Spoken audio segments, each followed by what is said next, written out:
Yesterday, I had to accompany His Excellency, the President of this country, President Yoweri Museveni, who had gone out to commission officially the Karuma hydroelectric power.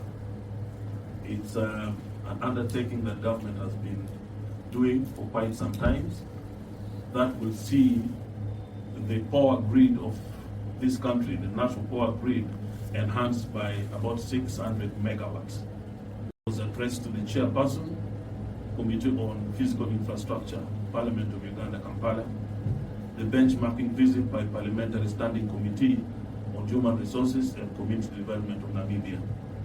The Parliament of Uganda will host a delegation on the Committee on Human Resources and Community Development from the National Assembly of Namibia from the 23rd to the 27th of September 2024. The aim of the study is to learn, share information and best practices on the parliamentary oversight function with the relevant parliamentary committees on the following areas: education, art and culture, urban and rural development and housing, training and innovation, labor, industrial relations and employment creation, sport, youth and national service. So on my part, I'll make a brief statement on the status of the infrastructure in this country. The Parliamentary Sectoral Committee on Physical Infrastructure is mandated under Rule 187, subsection F, to examine the sectors of lands, housing, urban development, works and transport, and physical planning. And the committee is charged with the responsibility of monitoring the performance of the ministries, departments and agencies. Works and transport, lands, housing and urban development, Uganda Land Commission, Uganda National Roads Authority, that's UNRA, Uganda Road Fund, Uganda Civil Aviation Authority, Uganda Railways Corporation, and the Uganda Airlines. Overview on Uganda's road network. Uganda's road network consists of national, district, urban, and community access roads. The total national road network managed by Uganda National Roads Authority is about 20,856 kilometers.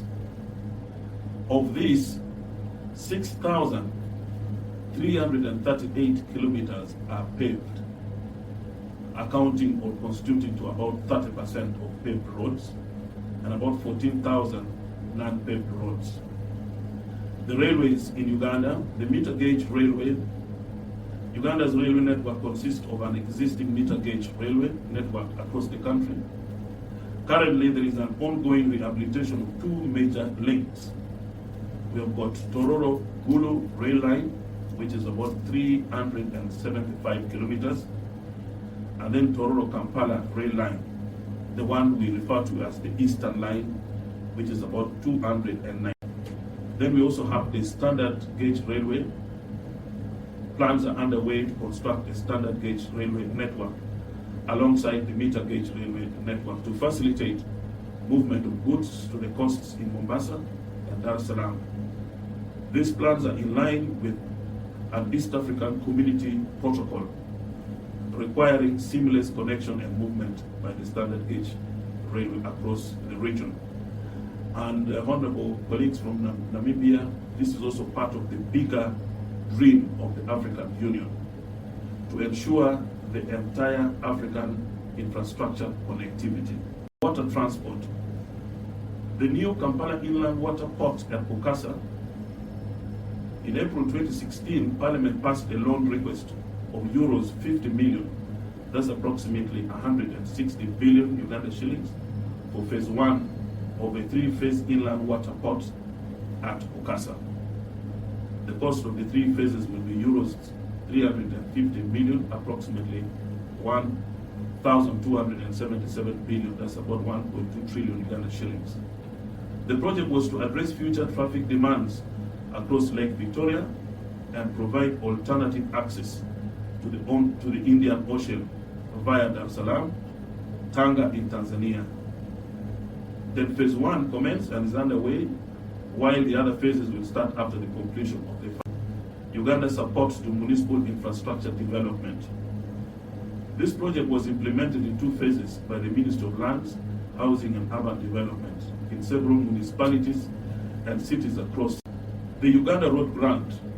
The government of Uganda allocated Uganda shillings 1 billion as a conditional grant, referred to as Works and Transport Road Maintenance Grant, to each of the 135 districts.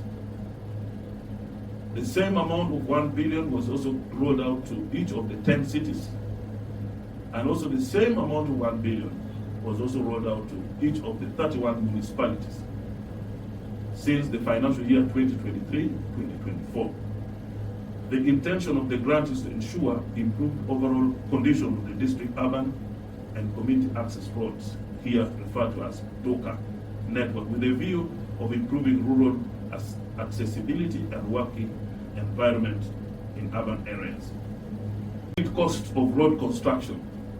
To date, challenges exist over an agreeable unit costs that can be used to predict the required cost for infrastructure development in this country. The various agencies implement projects at different values, which makes the prediction of costs difficult. Efforts are underway, however, to harmonize the unit cost of roadworks under various categories of national, district, and national roads. The land for infrastructure development. Here in Uganda, land belongs to the people, and therefore government is expected to acquire land for infrastructure development. Hence, each project has a resettlement action plan, we call RAP, which maps out project affected persons, the PAPs, require expansion. That's one of the major infrastructural undertaking that government has been doing. And then I hope you were driven through the Entebbe Expressway. That is also another infrastructural project that government undertook from the Exim Bank to the tune of about $476 million US. Of course, it's under private public partnership. And then there is the 18 years of concessionaire, which I think after the collections of all the dues, the loan could be offset. And then government also intends to do a major infrastructure development. That is the Kampala-Jinja Expressway. It is the gateway to the eastern part of this country. It's going to be also done under a public-private partnership, and the total sum is about $1.5 billion US. Of course, with partners from the African Development Bank, the European Union, the Asian Development Bank. It is going to be done through design, build, finance, and operate and transfer. So I want to thank you so much.